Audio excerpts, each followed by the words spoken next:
Bonsoir à toutes et à tous, donc chronique numéro 84.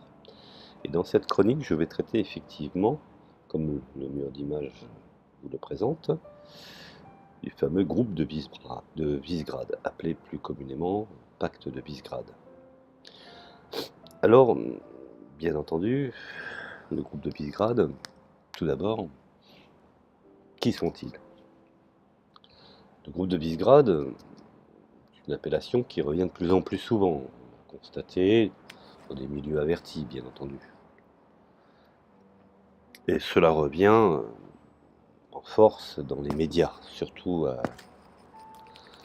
la lumière de l'actualité, et parfois sous forme d'abréviation qu'on appelle plus communément le V4. Comme on le sait pertinemment, ce groupe rassemble 4 États membres de l'Union européenne, à savoir la Pologne, la Hongrie, la Tchéquie et la Slovaquie, qui s'efforcent, je dirais aujourd'hui, désormais d'accorder leur position sur les questions relatives à l'Europe. Alors, ces questions relatives sont très vastes. Même si effectivement on peut considérer que ceux-ci, pour mieux faire entendre leur voix auprès des instances de Bruxelles, afin d'être un peu plus forts et plus crédibles, que sait-on réellement? On n'en sait pas plus. Alors, faisons un petit peu d'histoire, essayons de voir un petit peu d'où vient cette initiative et quelle est l'origine de ce groupe, qui a quand même une origine pour que tous ces pays faisant anciennement partie du pacte de Varsovie et du Comicom, euh, après avoir recouvert leur indépendance, quel a été l'élément sur lequel, d'une part, d'intérêt commun, et puis d'autre part, historique, qui a fait qu'ils se sont réunis. Alors on peut dire que dès, je dirais, le XIVe siècle, en 1335, à l'initiative de Charles Ier de Hongrie, donc Charles Robert d'Anjou de Sicile, les rois de Hongrie, de Pologne, Casimir III, et de Bohême, Jean de Luxembourg, s'étaient réunis au château de Visegrad, au nord de Budapest, pour y conclure une alliance. Ceci pour renforcer leur royaume menacé par une série de troubles de conflits, notamment suite à des frictions entre la Bohême et la Pologne. Une alliance non seulement politique, mais qui portera également sur le commerce, une sorte de micro-marché à l'intérieur de cette alliance. Et vous voyez, comme quoi des fois les choses prennent un tour assez étonnant, puisque aujourd'hui, 6 siècles et demi plus tard, le 15 février 1991, c'est donc symboliquement à Visegrad que se réunissent les dirigeants de la Tchécoslovaquie, donc, représentés par Václav Havel, de la Pologne, donc Lech Walesa, et de la Hongrie de Joseph Antal, pour y conclure un accord encore informel. Bon, déjà, pour y placer, je dirais, les premières pierres du balbutiement.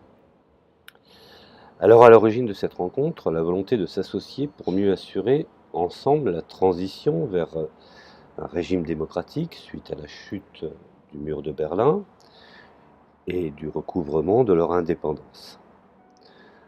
Un peu plus de 25 ans après, les 10 États, au nombre de 4, après la séparation de la Slovaquie en 84, rappelez-vous que la Tchécoslovaquie était un seul pays, et à partir des indépendances, la Tchéquie a pris son indépendance et la Slovaquie également. Donc, ce qui automatiquement ajoute un pays supplémentaire. Alors, étant devenu entre-temps membre de l'Union européenne en 2004, le contexte a sensiblement changé. Car dans ces pays-là, malheureusement, l'Europe ne fait plus rêver. Alors, des pays, comme on sait, situés en Europe centrale, qu'on appelle effectivement le Mitteleuropa. Donc, concernant le Mitteleuropa, je reviendrai là-dessus, parce qu'il est important de pouvoir aussi expliquer cette fameuse idée de Friedrich Naumann, cette idée germanique du Mitteleuropa, qui effectivement, je dirais, a inspiré beaucoup de précurseurs pour une sorte de conception de l'idée européenne. et dont effectivement cela a fait beaucoup couler d'encre. Donc je ferai un audio sur le Mittel Europa, ou je le ferai après. Non, je pense que je ferai un audio parce que sinon l'audio risque d'être trop, ça risque d'être trop long. Donc, on en revient effectivement à cette appellation qu'on pourrait définir effectivement comme étant, je dirais, le Mittel Europa, que beaucoup aujourd'hui, vous voyez, ce ne sont pas des idées nouvelles, ce sont des réintroductions d'idées anciennes. Alors, soyons honnêtes, qui sont-ils vraiment? La question à laquelle il fut tenté d'apporter un début de réponse lors d'un débat, par exemple, récemment organisé sous l'égide de la Fédération des journalistes de Hongrie, autour du thème Pays de Visegrad, traditions communes, similitudes et différences. Deux éminents universitaires, je dirais, échangèrent leurs vues dans un débat animé par Eva Vamos, présidente de la section culturelle du MUOSZ. Donc il s'agit des professeurs d'Eva Ring, historienne enseignante de l'université des sciences humaines de Budapest, et de Saba Jekis, historien de la littérature et de la culture, enseignant à l'université de Varsovie, d'autant mieux placé pour nous d'en parler que tous, je dirais, tous deux manient couramment plusieurs langues de la région, ce qui est quand même assez important, où ils ont effectivement vécu ou même séjourné. Alors des pays, comme l'on sait, situés en Europe centrale, donc le Mittel Europa, une appellation à laquelle certains, tels que le professeur Jekis, préfèrent le terme d'Europe médiane, mais bon, on ne va pas rentrer dans les polémiques des appellations, parce que sinon on ne va pas s'en sortir. Mais je resterai quand même sur le terme de Mittel Europa, qui est un terme extrêmement, je dirais, rempli de sens. Je vais dire ça comme ça, lourd de sens. Bien entendu, quand j'emploie le mot lourd, je n'utilise pas la forme, je dirais, partisane, ou la forme affective pour le désigner. Je dirais que je reste dans ce qu'on appelle la conception du Mittel Europa d'une façon objective. On va laisser ça de côté, c'est pas important. Pour l'instant, dans les médias, c'est pas important, c'est pas ce qui nous regarde. Alors, il y a des similitudes et des traditions communes. Ça, c'est un fait, c'est une réalité. Tout d'abord, je dirais que par leur histoire, avec non explicitement citée, mais une apparence commune de l'empire de Habsbourg, rappelez-vous, bien que limitée bien entendu à la Galicie, pour ceux qui regardent, ceux qui concernent la Pologne, mais aussi à commencer par leur tradition de pays de culture chrétienne, catholique et réformée face au monde orthodoxe de l'Europe orientale. Bien sûr, pour avoir ensemble subi, je dirais, l'existence de différents gouvernements communistes, eux-mêmes intégrés au pacte de Varsovie et au Comecon, et même, je dirais, de la présence de troupes soviétiques, encore que. Je dirais que pour la Tchécoslovaquie, cette présence ne débuta qu'en 68, hein, donc 3 pays qui, sur l'ensemble de la région, furent ceux qui offrirent la plus grande résistance, avec une conception d'une certaine forme de national-communisme. Donc je pourrais traiter plus tard également le national-communisme dans les anciennes régions ou les anciens pays du pacte de Visegrad. Enfin bon, là n'est pas le sujet. N'oublions pas, effectivement, cette conception justement toute particulière d'un socialisme indépendant ou détaché du joug de Moscou, qui ont, je dirais, essayé d'instaurer en Tchécoslovaquie, après bien entendu l'échec du printemps de Prague. Bon, je vous invite à lire le rapport Khrouchtchev, c'est assez intéressant. Enfin bon, là n'est pas le sujet. Alors, revenons un petit peu surtout sur les différences que porta le débat. ne serait-ce que, je dirais, qu'au plan ethnique et linguistique, s'agissant de trois peuples de langue slave face à la Hongrie, de langue finno-ugrienne, hongrois, finnois, estonien, voire non indo-européenne, différence ethnique, terme que je ne vais pas utiliser dans les médias. On peut considérer que par leur origine, les 10 peuples étant plus ou moins mélangés, différence, je dirais, notable également dans le tissu social, avec une Tchéquie offrant un tissu social sensiblement plus équilibré, qualifié de bourgeoise plébéienne par le professeur Jekis, face à une Pologne et même une Hongrie marquée par un passé plus contrasté. Différence également au niveau de la presse, où les Polonais font figure de pionniers, étant, je dirais, été les premiers à éditer un moniteur de langue polonaise, suivi des Allemands du XVIIe siècle et jusqu'au XVIIIe, puisque on peut évoquer l'histoire de ces pays. J'ajouterais personnellement que une autre différence de taille, leur position au cours de la Seconde Guerre mondiale, une Tchéquie et une Pologne envahies, je dirais, est proche des puissances alliées, malgré la honte des accords, je dirais, de Munich, face à la Hongrie de l'amiral Horthy, et à la Slovaquie de Monseigneur Tissot, proche de l'Axe. N'oublions pas. Alors, autre thème évoqué, l'attitude de ces pays lors du changement de régime.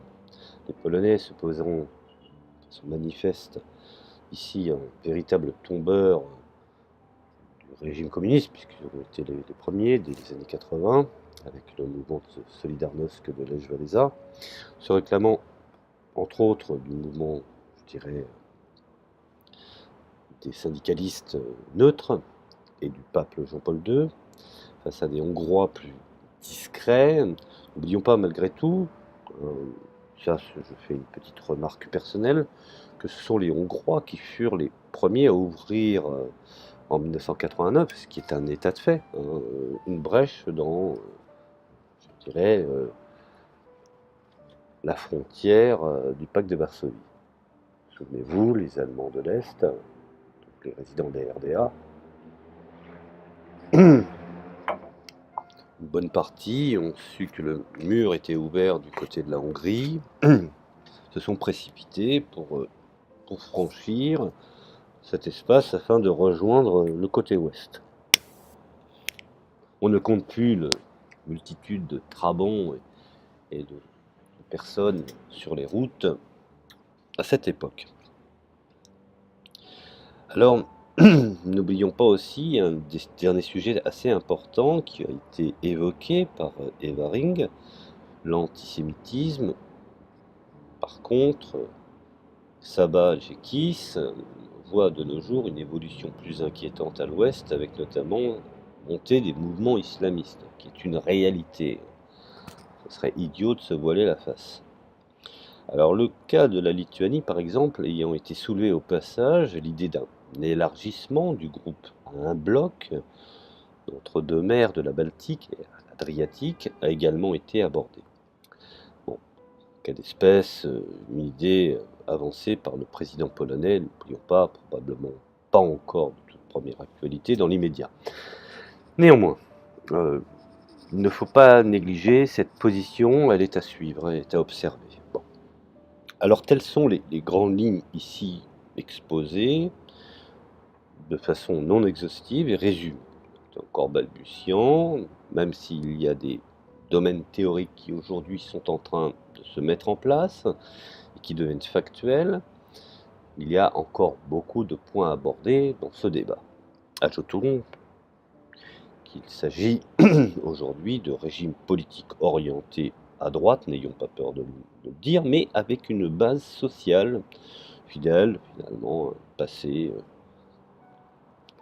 avec un axe, je dirais, majeur, Budapest-Varsovie, mais ici encore, des différences peuvent se faire sentir. Par exemple, dans la position opposée des gouvernements sur les rapports à entretenir avec Moscou, bien que les normalisations sont en train de se faire. Bon, ces derniers temps, Viktor Orban s'est, je dirais, tourné vers Vladimir Poutine.